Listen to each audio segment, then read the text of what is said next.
कुछ? हाँ, सरस्वती स्वर संगम बच्चों को सिखाता भी है, फ्री ऑफ कॉस्ट सिखाता है, कोई पैसा हम नहीं लेते हैं, बच्चियां हमारे पास आती थी कि यहाँ पर भी एक ऐसी इवनिंग शुरू की जाए, फोर्टनाइटली कर सकते हैं या एवरी संडे सैटरडे कर सकते हैं, क्योंकि शनिवार का दिन एक ऐसा रहता है कि जितने भी लोग थके हारे होते हैं ऑफिस से या बिजनेस वाले भी हैं, वो हमारे साथ उस शाम में जुड़ें और उस शाम का लुत्फ उठाएं। मैं चाहती हूँ कि हम किशोर दा के साथ किशोर इवनिंग या किशोर नाइट करके ऐसा एक इवेंट शुरू करें।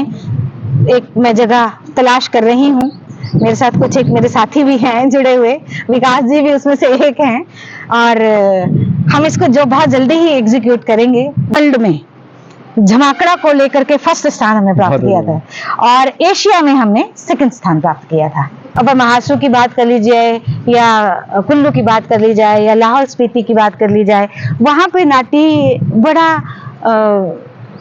मंद गति से चलने वाला नृत्य है, क्योंकि वो लोग नाटी को पूरी रात करते हैं जी। और जल्दी जल्दी करेंगे तो थक जाएंगे, इसलिए वो बिल्कुल उसको स्लो स्लो स्लो स्लो करते हैं ताकि वो पूरी रात उस नृत्य को करते रहें। अपितु जिला कांगड़ा का जो नृत्य है झमाकड़ा, ये एक वेगवान गति से किया जाने वाला नृत्य है, ठीक है, और गुजरी भी वैसी ही है, ठीक है जी। तो ये कुछ एक झमाकड़े के साथ साथ हम एक और नृत्य जो खासकर महिला प्रधान नृत्य है जिसे गुजरी कहा जाता है, उसे भी हम प्रस्तुत करते हैं। हिमाचल में या जिला कांगड़ा में गुजरी नृत्य की प्रस्तुति बहुत कम होती है, क्योंकि गुजरी और झमाकड़ा लगभग मिलता हुआ नृत्य है, और कहीं ना कहीं इनके गानों का समावेश भी ऐसा है कि कुछ गाने जो हैं वो झमाकड़ा में भी प्रस्तुत किए जाते हैं और वही गाने आप गुजरी में भी प्रस्तुत कर देते हैं। मतलब कि भगत जो है वो पुरुष प्रधान नृत्य है, ठीक है जी। भगत रास दोनों ही ये मिश्रण है, भगत और रास, जिसमें कृष्ण की लीलाओं का वर्णन किया जाता है, ठीक है जी। और जैसे कि झमाकड़ा महिला प्रधान नृत्य है, वैसे भगत और रास या गुग्गा जाहरवीर इसको कह लें हम, इनमें जो है ये पुरुष प्रधान नृत्य है। इसमें जो नर्तकियां बनती हैं वो पुरुष ही लड़की रूप में, स्त्री रूप में बन करके उस नृत्य को प्रस्तुत करता है जी। और ये जो नृत्य है वो सारा का सारा कृष्ण की जो भी लीलाएं थी उसके ऊपर आधारित है ये सारा।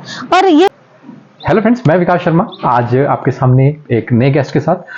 जो हमारे आज के गेस्ट हैं पूनम जी हैं, जिन्होंने हिमाचल के कांगड़ा फोक के ऊपर करीब करीब 20 साल से ज़्यादा काम किया हुआ है। ना सिर्फ हिमाचल में बल्कि हिमाचल के बाहर भी हिमाचल का नाम चमकाया है। तो आज जो हमारे उनसे जानेंगे कि कैसे उन्होंने हिमाचली फोक, स्पेशली जो कांगड़ा का फोक है, झमाकड़ा हो गया, भरत हो गया या फिर रास है, उसमें क्या क्या होता है हम जानेंगे। कि जैसे क्या क्या क्रियाएं होती हैं। जैसे उन्होंने बताया मैम ने कि आज की हमें कि जब वर वधू की शादी होती थी तो उसके बाद जो जब बारात चली जाती थी उसके बाद क्या क्या चीज़ होती थी, जो महिलाएं पीछे घर में रहती थी वो क्या एक हंसी मजाक होता था उनका, तो वो सारी चीज़ें हम जानेंगे इस पॉडकास्ट में। और मैम जो अलग अभी धर्मशाला में इवेंट्स जो कर रहे हैं मैम, वो चीज़ मैम से जानेंगे कि क्या होगा सैटरडेज इवनिंग्स में। तो इस पूरे पॉडकास्ट को आप सुने और सब्सक्राइब जरूर करें और ज़्यादा से ज़्यादा शेयर करें, हो सके तो लाइक भी कर दें। Thank you. शर्मा, आज धर्मशाला में जो हमारे आज के गेस्ट हैं वो पूनम जी हैं, जिन्होंने हिमाचल के कल्चर के ऊपर और स्पेशली कांगड़ा के फोक के ऊपर बहुत से काम किया हुआ है। पिछले 20 सालों से मैम ने ना सिर्फ हिमाचल में बल्कि हिमाचल के बाहर भी बहुत से राज्यों में मैम ने काम किया हुआ है। अब हिमाचल के कल्चर को और कांगड़ा कल्चर को स्पेशली बताया है कि कैसा कल्चर हमारा, कैसा फोक है, कैसा आर्ट है, कल्चर है। तो आज हम जानेंगे कि मैम ने कैसा कैसा और क्या क्या मैम का संघर्ष रहा और कैसे क्या क्या उपलब्धियां मैम ने हासिल की। स्वागत है मैम आपका। बहुत बहुत धन्यवाद विकास जी। जी मैम। नाम तो आपने बता ही दिया है, पूनम हूँ।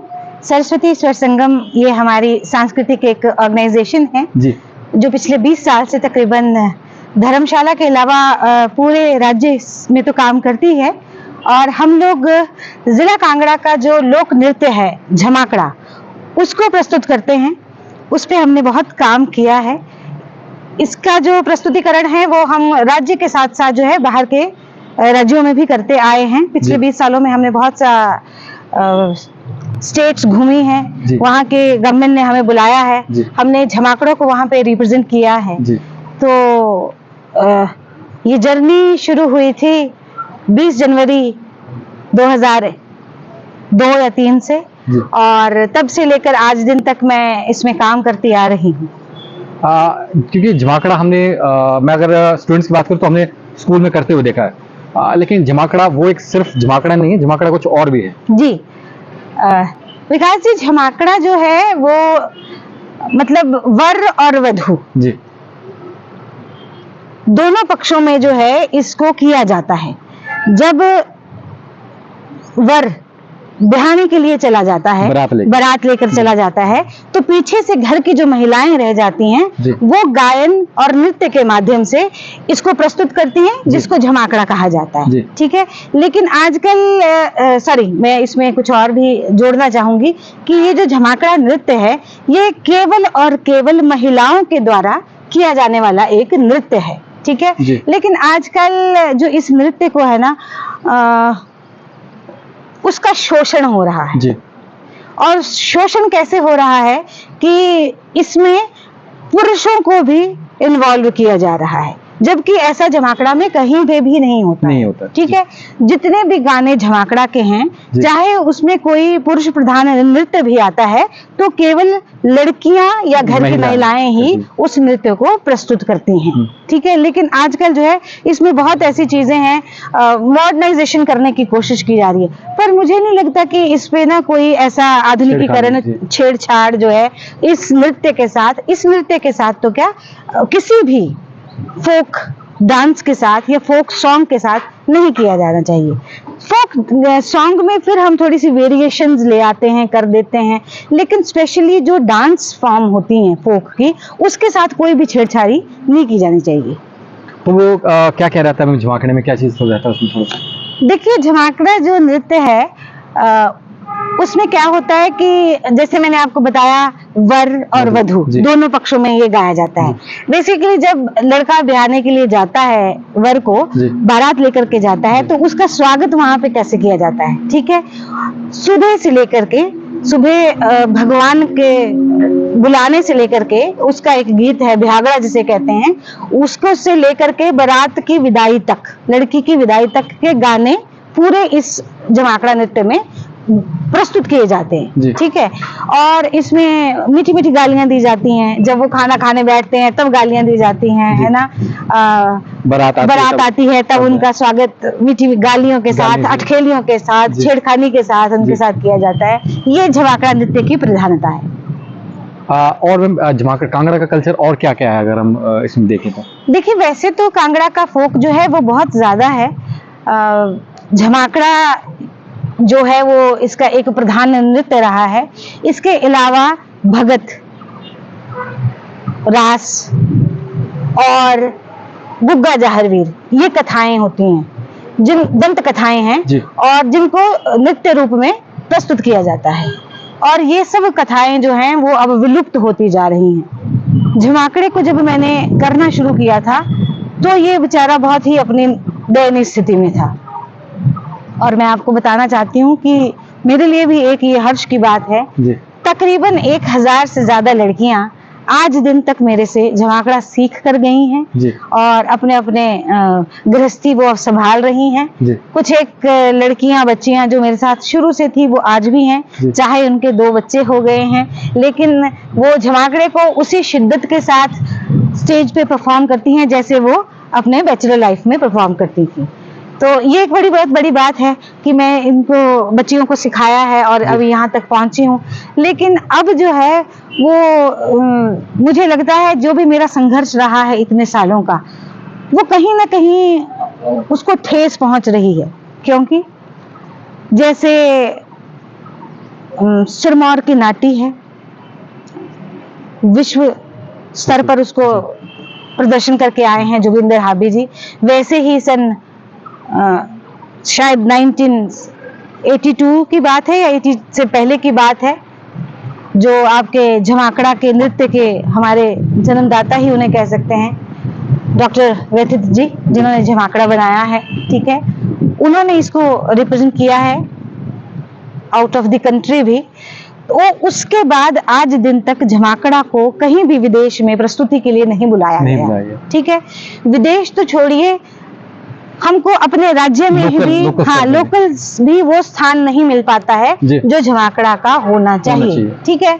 आजकल क्या हो गया है कि लोग सीडीज पे या गाने मोबाइल में रिकॉर्ड करके किसी भी फंक्शन में, चाहे वो इंटरनेशनल लेवल का फंक्शन ही क्यों नहीं है, वो कहते हैं कि ऑर्गेनाइजर कहता है कि आप उसको पेन ड्राइव में ले लीजिए, भर लीजिए और उसको स्टेज पे जाकर परफॉर्म कर लीजिए। ऐसा नहीं है, ऐसा बिल्कुल भी नहीं है, क्योंकि झमाकड़ा नृत्य एक फोक नृत्य है, ठीक है जी, और इसको जो है पूरी विधि और विधान के साथ ही गाया बजाया और इसका नृत्य किया जाना चाहिए, ठीक है। हिमाचल में इतने बड़े बड़े जितने भी हमारे नेशनल इंटरनेशनल स्तर के फेयर्स होते हैं, ठीक है, सरकार से रिलेटेड जो गवर्नमेंट रिलेटेड जितने भी ये हमारे फेस्टिवल्स होते हैं, उसमें भी कहीं पर झमाकड़ा को प्रस्तुत नहीं किया जा रहा है। उसको बहुत ही बैकवर्ड स्थान दे दिया गया है झमाकड़ा के लिए। मैम अगर मैं बात करूं तो हिमाचल के जैसे कल्चर इवेंट्स होते हैं तो वहाँ पे क्या रीजन रहा है कि झमाकड़े को अदर सिंगर्स को हम बुलाते हैं, जैसे पंजाब के सिंगर बुला लिए या किसी और स्टेट से बुला लिए, तो वहाँ पे क्या झमाकड़ा प्रस्तुत नहीं किया जा सकता? विकास जी, शायद ये हमारे जो स्थानीय कलाकार हैं, लोकल जितने भी आर्टिस्ट हैं, उनका दुर्भाग्य ही मैं बोल सकती हूँ, क्योंकि देखिए हमारी सरकार जो भी है, जो भी रही है, या लोकल एडमिनिस्ट्रेशन जितना भी रहता है, जो भी फंक्शंस यहाँ पे करवाए जाते हैं, वो ये सोचते हैं कि बाहरी सिंगर्स को, पंजाबी सिंगर्स को बुला करके वो पता नहीं क्या साबित करना चाहते हैं या क्या दर्शाना चाहते हैं, ठीक है। वो 5, 7, 10, 15 लाख रुपए एक पंजाबी सिंगर को बुला करके खर्च कर सकते हैं, लेकिन जो एक ग्रुप पूरा जुड़ा हुआ है जिसमें 20 लोग होते हैं जिनकी रोजी रोटी ये है, ठीक है, लेकिन वो उनको बुलाना मतलब मुनासिब नहीं समझते, और अगर किसी कारणवश वो उन्हें बुला भी लेते हैं, ठीक है, तो उनको मानदेय ही उतना नहीं दिया जाता है कि वो अगली बार आ सकें, या उनका जो खर्चा होता है वही मीट आउट नहीं होता है जी, ठीक है जी। अब आप लगाएं हिसाब कि मान लें हमें जाना है मंडी शिवरात्रि के लिए ही, ठीक है, और उस मंडी शिवरात्रि में आपको 50,000 रुपए दिए जा रहा है 20 लोगों में, उसमें आपने खाना भी खाना है 20 लोगों का, और आपने गाड़ी से उनको लेकर भी जाना है, लेकर के भी आना है, सुबह का ब्रेकफास्ट नाश्ता भी करवाना है, दिन का दोपहर का लंच भी करवाना है, रात का डिनर भी करवाना है, एक मतलब सुबह जाकर के उसी वक्त पहुंच करके तो प्रस्तुति देना बहुत मुश्किल है, ठीक है, क्योंकि लड़कियां हैं, यंगस्टर्स होते हैं बच्चे, ठीक है, इतने ज्यादा लंबा जर्नी के बाद एकदम जाते ही स्टेज पे परफॉर्म करना बड़ा मुश्किल हो जाता है। तो आप खुद ही बताइए कि एक स्थानीय लोक कलाकारों को लोक संस्कृति का जो संवर्धन कर रहे हैं, संरक्षण कर रहे हैं, उनको मात्र एक 40-50 हजार रुपए दिया जाता है, वो भी आजकल नहीं दिया जाता है, ठीक है। और एक बाहर से बुलाए गए कलाकार को जो है वो आप उनको 15 लाख रुपए भी दे रहे हैं और 20 लाख रुपए भी बड़े हंस करके दे रहे हैं, और वो व्यक्ति प्राइम टाइम में आधा घंटा 1 घंटा जनता का मनोरंजन करता है और चला जाता है। हम ये नहीं कह रहे हैं, या मैं ये नहीं कह रही हूँ कि ना बुलाया जाए, उन्हें भी बुलाया जाए, ठीक है।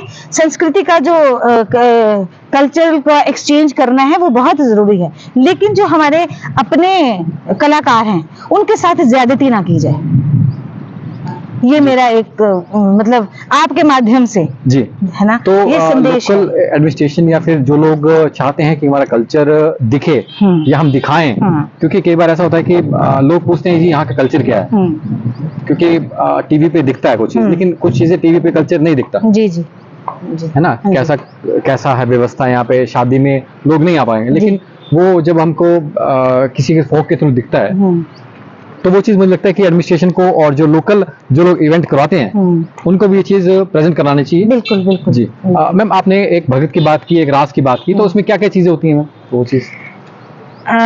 देखिए भगत जो है वो पुरुष प्रधान नृत्य है, ठीक है जी। भगत रास दोनों ही ये मिश्रण है, भगत और रास, जिसमें कृष्ण की लीलाओं का वर्णन किया जाता है, ठीक है जी। और जैसे कि झमाकड़ा महिला प्रधान नृत्य है, वैसे भगत और रास या गुग्गा जाहरवीर इसको कह लें हम, इनमें जो है ये पुरुष प्रधान नृत्य है। इसमें जो नर्तकियां बनती हैं वो पुरुष ही लड़की रूप में, स्त्री रूप में बन करके उस नृत्य को प्रस्तुत करता है जी। और ये जो नृत्य है वो सारा का सारा कृष्ण की जो भी लीलाएं थी उसके ऊपर आधारित है ये सारा। पर ये भी अब जो है बड़ी विलुप्त हो गई है। बहुत कम लोग हैं जो इसको संरक्षण या संवर्धन कर रहे हैं, बहुत कम लोग रह गए हैं। हालांकि आपको भगत रास के लिए तो कुछ लोग मिल भी जाएंगे, अभी कुछ ऐसे कलाकार हैं जिन्होंने इसको संजो करके संभाल करके रखा है। मतलब मर रही है ये हमारी विधा, पर फिर भी वो उसको किसी न किसी प्रकार जीवंत रखने की कोशिश कर रहे हैं। लेकिन मैं अगर जहां बात करूं गुग्गा जाहरवीर की, तो वो तो बिल्कुल ही मतलब खत्म ही हो गई है, बिल्कुल। उसको ना तो लोग अब जाते हैं, क्योंकि ये भी कथाएं हैं जो कि लोग पहले के जमाने में जब ये सारा ये सब चीजें नहीं होती थी, सोशल मीडिया नहीं था, और लोग एक दूसरे के साथ मिल करके मनोरंजन के लिए अपना समय निकालते थे और ये सब चीजें करते थे। शायद ये मॉडर्नाइजेशन जितना हो गया है, सोशल मीडियाज आ गए हैं, उस वजह से बहुत इफेक्ट पड़ा है इन विधाओं के ऊपर। मैम जैसे आप हिमाचल में रहे, हिमाचल से बाहर भी आपने प्रोग्राम किए, तो उसमें क्या आपने डिफरेंस देखा थोड़ा सा कि? हाँ देखिए, मैं कल्चर के लिए मैं आपको बताऊं कि हम लोग आपका भाषा एवं संस्कृति विभाग से रजिस्टर्ड हैं। भाषा एवं संस्कृति विभाग जहाँ पे भी हमें भेजते हैं, है ना, मोस्टली हमको वही भेजते हैं। बाहर राज्य से बाहर हम भाषा एवं संस्कृति विभाग के अंतर्गत ही जाते हैं। साथ ही साथ हम आपका IPR के साथ भी रजिस्ट्रेशन हमारी है, और नॉर्थ जोन कल्चर सेंटर के साथ भी हमारी रजिस्ट्रेशन है, और साथ में ही हमारा सॉन्ग एंड ड्रामा चंडीगढ़ के साथ भी हमारी रजिस्ट्रेशन है। संस्कृति मंत्रालय के साथ, भारतीय एवं संस्कृति मंत्रालय के साथ मैं कोशिश कर रही हूँ कि मैं उनके साथ भी जुड़ जाऊं और अपनी इस जो हमारी लोकल संस्कृति है उसको हम बाहर के राज्यों में भी प्रस्तुत करें। लेकिन भाषा विभाग और नॉर्थ जोन के द्वारा हमको जहाँ पे भी बाहर भेजा जाता है, उसमें मैं एक ही चीज़ देखती हूँ कि बाहर के जो लोग अपनी संस्कृति को लेकर के आ रहे हैं, उन्होंने उसको बचाने के लिए बहुत प्रयास कर रहे हैं। वहाँ की सरकारें बहुत प्रयास कर रही हैं, बहुत ज्यादा। लेकिन हमारा जो मेरा एक ये मतलब ड्रॉबैक ही हम कह सकते हैं, हमारे जो ये लोकल खास करके जिला कांगड़ा का ये जो लोक नृत्य है जमाकड़ा, उसको बचाने के लिए, उसके संवर्धन के लिए, उसके संरक्षण के लिए ना तो सरकार व्यवस्था ही कोई कदम उठा रही है, और हम लोग जो कुछ एक जी जान से इसमें काम कर भी रहे हैं, तो अगर हमारे को कहीं प्रोग्राम मिल भी जाता है तो फिर और भी लोग हैं जिनके फोन आ जाते हैं जी। मतलब आप समझ सकते हैं, मैं बोलना नहीं चाहती हूँ, ठीक है। वो कहीं पर एक बड़ा दुखदाई कदम लगता है कि जो एक्चुअल में रिप्रेजेंट करते हैं वो पीछे हो जाते हैं, उनको कोई स्थान नहीं मिल पाता है। चाहे वो कुछ भी दे रहे हैं उसके बावजूद भी उनको कोई स्थान नहीं मिल पाता है, और सिर्फ एक फोन के जरिए वो दूसरा ग्रुप जो है वो वहां जाकर के रिप्रेजेंट कर देता है। हाँ जी, हाँ जी। मैम इसमें आपको डिफिकल्टीज क्या आती हैं कि मतलब सिखाने, क्योंकि एकदम से किसी को सिखाया नहीं जा सकता? नहीं, हाँ जी, सिखाया नहीं जा सकता। इसीलिए मैं मेरे ग्रुप में अभी 35 बच्चे जुड़े हुए हैं। एट प्रेजेंट भी 35 लोग मेरे साथ काम करते हैं, जिसमें सिर्फ और सिर्फ जो रिदम पर होते हैं वो म्यूजिशियंस होते हैं, बाकी जितनी भी हैं वो लड़कियां हैं। झमाकड़े के साथ साथ हम एक और नृत्य जो खासकर महिला प्रधान नृत्य है, जिसे गुजरी कहा जाता है, उसे भी हम प्रस्तुत करते हैं। हिमाचल में या जिला कांगड़ा में गुजरी नृत्य की प्रस्तुति बहुत कम होती है, क्योंकि गुजरी और झमाकड़ा लगभग मिलता हुआ नृत्य है, और कहीं ना कहीं इनके गानों का समावेश भी ऐसा है कि कुछ गाने जो हैं वो झमाकड़ा में भी प्रस्तुत किए जाते हैं और वही गाने आप गुजरी में भी प्रस्तुत कर देते हैं। मतलब कि आज दिन तक लोग झमाकड़ा और गुजरी को डिफरेंशिएट नहीं कर पाए, है ना जी। इसलिए हम यहाँ पे झमाकड़ा को ही जो है वो ज्यादा प्रेफरेंस, उसको तवज्जो उसी को देते हैं। लेकिन जब हम हिमाचल से बाहर, चाहे वो पंजाब है, हरियाणा है, उत्तराखंड है, राजस्थान है, ठीक है जी, उससे भी नीचे चले जाएंगे तो मुंबई है, सौराष्ट्र है, वहाँ पे हम अपनी प्रस्तुतियां दे करके आए हैं। लेकिन फिर वहाँ पर हम जो है अपना झमाकड़ा के साथ साथ गुजरी नृत्य को भी प्रस्तुत करते हैं, और वो बहुत प्यार देते हैं, क्योंकि एक तो ये महिला प्रधान नृत्य है, और ये नृत्य नाटी जो अपर शिमला की है या कुल्लू की है या सिरमौर की नाटी में फिर थोड़ी वेरिएशंस आपको देखने को मिल जाती है नृत्य में।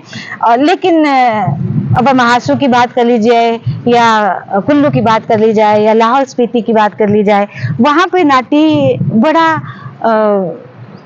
मंद गति से चलने वाला नृत्य है, क्योंकि वो लोग नाटी को पूरी रात करते हैं जी। और जल्दी जल्दी करेंगे तो थक जाएंगे, इसलिए वो बिल्कुल उसको स्लो स्लो स्लो स्लो करते हैं ताकि वो पूरी रात उस नृत्य को करते रहें। अपितु जिला कांगड़ा का जो नृत्य है झमाकड़ा, ये एक वेगवान गति से किया जाने वाला नृत्य है, ठीक है, और गुजरी भी वैसी ही है, ठीक है जी। तो ये कुछ एक डिफरेंस हैं जो ऊपर की नाटियों में और जिला कांगड़ा का जो ये लोक नृत्य है उसमें है। तो इसमें हम कौन लोग पार्टिसिपेट करते हैं, मतलब कौन से लोग थे वो नाचते थे, ऐसा कुछ मैंने बताया? हिस्ट्री की बात हाँ, हिस्ट्री मैंने आपको बताया कि जैसे लड़का बारात लेकर चला गया और पीछे माँ रह गई, क्योंकि अब तो शायद माएँ चली जाती हैं बारात में, लेकिन पहले नहीं जाती थी, तो माता रह जाती थी, बात चाची ताइयां भी कई बार रह जाती थी, और जो कुछ और स्त्रियां लड़कियां जो घर की महिलाएं बाकी भी पीछे से रह जाती थी, तो वो अपना मनोरंजन करने के लिए झमाकड़ा नृत्य को प्रस्तुत करती थी। अब जिला कांगड़ा में इस नृत्य को झमाकड़ा कहा जाता है, ठीक है जी। और अगर हम नदौन वाली साइड में चले जाएं या हम बिलासपुर वाली साइड में चले जाएं, तो वहां पर इस नृत्य को पुडवा नृत्य कहा जाता है। जिला सोलन में भी इस नृत्य की प्रस्तुत की जाती है, लेकिन वहां पे भी इस नृत्य को पुडवा नृत्य कहते हैं। हाँ, पुडवा कहते हैं। तो ये नृत्य जो है बारात के चले जाने के बाद पीछे बची हुई जो महिलाएं थी उनके द्वारा किया जाता था अपने मनोरंजन के लिए। अब वो मनोरंजन करती थी अपना, लेकिन इसको एक पूरे मतलब लयबद्ध करने के लिए और गानों को क्रमबद्ध करने के लिए जिसका पूरा श्रेय जाता है वो डॉक्टर गौतम शर्मा वैथित जी को जाता है, जिन्होंने इसको एक पूरा नृत्य तैयार किया झमाकड़ा, और इसको प्रस्तुति भी की उन्होंने। ये एक अपने आप में बहुत बड़ी बात है। मैम, आपकी परेशानियां भी रही तो उपलब्धियां क्या रही, मतलब कैसा कैसा सफर रहा आपका? हाँ, ये बात बहुत अच्छी पूछी आपने। बहुत मैंने संघर्ष किया, क्योंकि बच्चियां नहीं मिलती थी। अच्छा, बच्चियां मिल जाती थी तो समय नहीं मिलता था, क्योंकि खुद भी शादीशुदा हूँ, पारिवारिक हूँ, अपनी भी परिवार की जिम्मेवारियां थी, साथ ही साथ मैं जॉब भी करती आई हूँ, शुरू से ही मैंने जॉब की है। तो जॉब और परिवार अपना संभालना, उनमें मतलब समन्वय बिठा करके उसमें से जो टाइम निकलता था, फिर मैं बच्चे बुला करके उनको तैयार करती थी, ठीक है, उनकी तैयारी करवाई झमाकड़ा के लिए। मतलब 2003 से मैंने इसको शुरू कर दिया था, छोटे मोटे जगह पर जाकर के हम स्कूल्स में करते थे, लेकिन 2007 के बाद हम पूरे फॉर्म के साथ इसको करना शुरू किया, और सन 2011 से लेकर के सन 2017-18 तक हम जिला भाषा विभाग की जो जिला स्तरीय प्रतियोगिता होती है उसमें हम कंटिन्यूसली फर्स्ट आए। प्रथम स्थान हमने प्राप्त किया। 2 बार हमने राज्य स्तरीय लोक नृत्य प्रतियोगिता में द्वितीय स्थान प्राप्त किया है। और कोरोना काल में अपना जब लॉकडाउन लगा हुआ था तो ऑनलाइन एक नृत्य प्रतियोगिता हुई थी विश्व स्तर की जी। तो हम पूरे वर्ल्ड में झमाकड़ा को लेकर के फर्स्ट स्थान हमने प्राप्त किया था, और एशिया में हमने सेकंड स्थान प्राप्त किया था झमाकड़ा के लिए ही। ये एक कुछ उपलब्धियां हैं हमारी। इसके साथ साथ हम लोग झमाकड़ा नृत्य जो है वो अभी तक मैंने तकरीबन 2000 बार जो है वो स्टेज पर परफॉर्म कर दिया है। 2000 बार मतलब इन स्टेट और आउट स्टेट 2000 बार इसकी झमाकड़ा की प्रस्तुति सरस्वती स्वर संगम अपने इस मंच के माध्यम से कर आया है जी। तो मैम अभी आगे फ्यूचर का क्या प्लान है आपका कि कोई सीखना चाहता हो या कुछ? हाँ, सरस्वती स्वर संगम बच्चों को सिखाता भी है, फ्री ऑफ कॉस्ट सिखाता है, कोई पैसा हम नहीं लेते हैं। बच्चियां हमारे पास आती हैं। इवन मैंने तो इतना भी रखा है कि कुछ साल पहले तक 2014-15 तक हर सैटरडे संडे को जब बच्चों को छुट्टी होती थी तो मैं घर पर ही वर्कशॉप लेती थी बच्चों की। उनका खाना पीना मैं सब अपने पास से ही करती थी। इवन जो बच्चे दूर से आते थे तो उनको घर भी छोड़ आती थी, और किसी कारणवश अगर ना जा पाऊँ तो उनको किराया भी दे देती थी। इतना मैं जो कर सकती थी अपने तरफ से उतना मैं करती हूँ।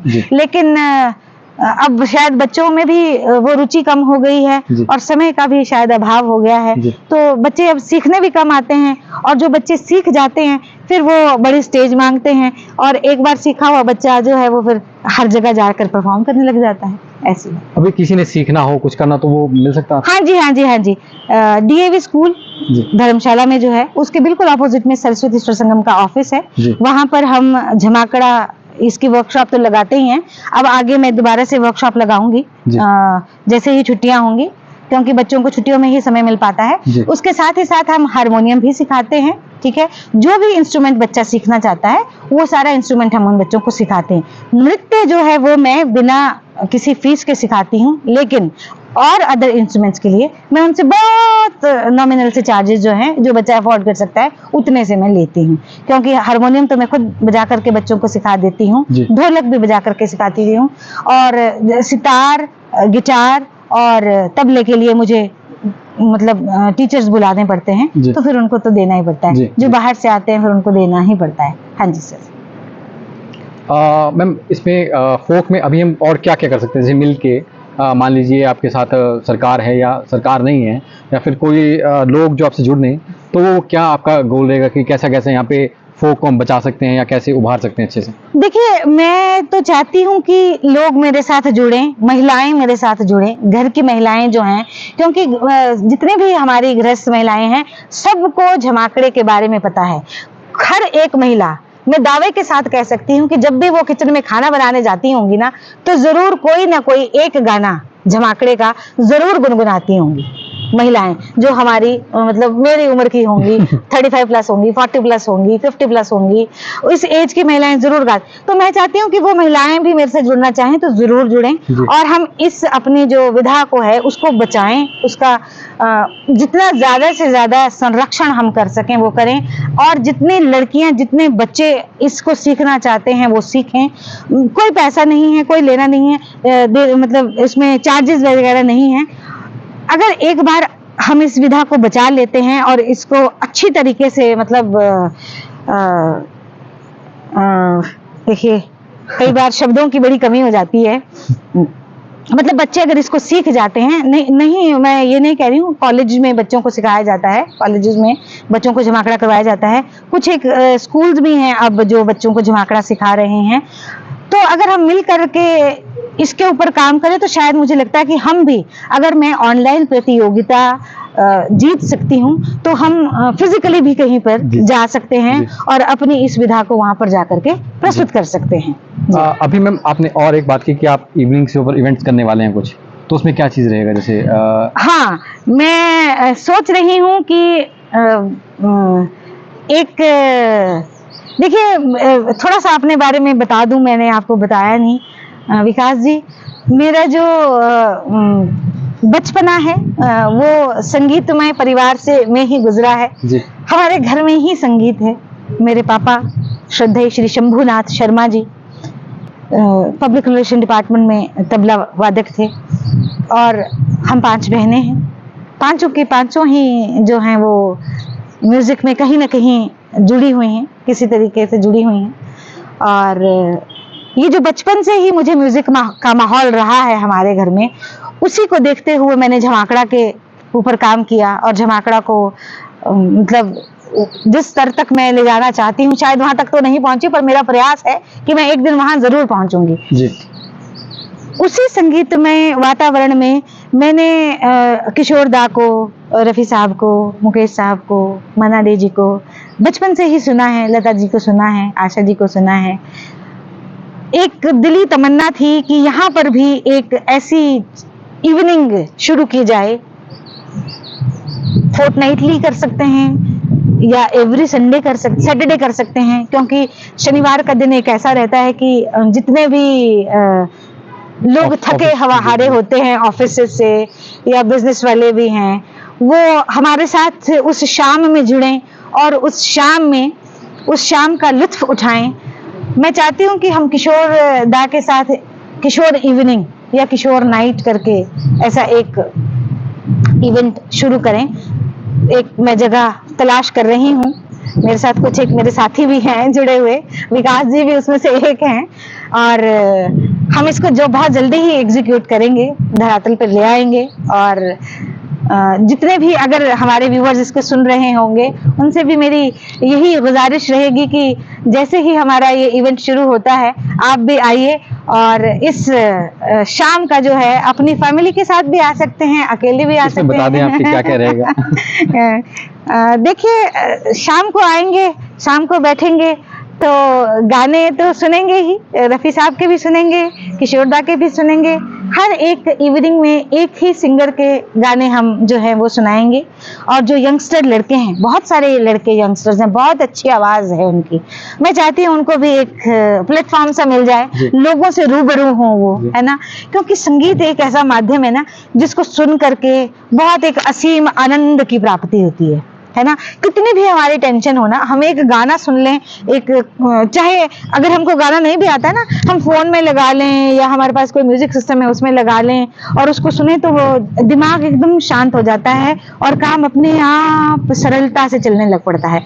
और 6 दिन हम काम करते हैं। 6 दिन काम करने के बाद 7वें दिन रविवार को हमारी छुट्टी होती है, जिस दिन हम आराम करते हैं। तो मैं चाहती हूँ कि शनिवार के दिन शाम को हमारे साथ ही लोग जुड़े, आए, बैठें, इस शाम का आनंद उठाएं और संडे के दिन आराम से अपना आराम करें, रेस्ट करें। और सोमवार से अपना जो है वो दोबारा से ऑफिस शेड्यूल है या बिजनेस शेड्यूल है, जहां पे भी उनको कार्य के लिए जाना है, वो हंसी खुशी तरोताजा होकर के उसको लिए जाएं। देखिए हिंदुस्तान में ऐसा प्रचलन नहीं है, लेकिन बाहर के देशों में ऐसा प्रचलन है कि 5 ही दिन काम होता है जी। शनिवार और रविवार को वो छुट्टी मनाते हैं, तो हम 6 दिन काम कर लेंगे और रविवार की छुट्टी तो हम करते ही हैं, लेकिन फिर शनिवार की रात को जो है वो हम पूरा एंजॉय के साथ अपनी फैमिली के साथ, अपने फ्रेंड्स के साथ आएं, एक ऐसी जगह पर जहां पर सुकून ही सुकून हो। तो मैम ने बहुत अच्छी बात की है। तो अभी इवेंट्स का भी प्रोग्राम कर रहे हैं, तो फोक नाइट जिसको बोल सकते हैं या फिर म्यूजिक नाइट जिसको बोल सकते हैं जी। तो जैसे कुछ अपडेट आती है तो वो आपको शेयर कर देंगे जी। बिल्कुल मैम, लास्ट में कुछ मैसेज हो आपका कुछ, या आपसे कोई जुड़ना चाहता हो तो कैसे? हाँ। जैसे भगत के लिए किसी ने जुड़ना है या झमाकड़ा के लिए जुड़ना चाहते हैं तो सरस्वती स्वर संगम, किसी भी चीज के लिए जुड़ना चाहते हैं, सिंगिंग के लिए, कोई इंस्ट्रूमेंट बजाना सीखना चाहते हैं उनके लिए, या फिर झमाकड़ा नृत्य सीखना चाहते हैं उसके लिए, तो सरस्वती स्वर संगम DAV पब्लिक स्कूल, उसके बिल्कुल ऑपोजिट में हमारा ऑफिस है।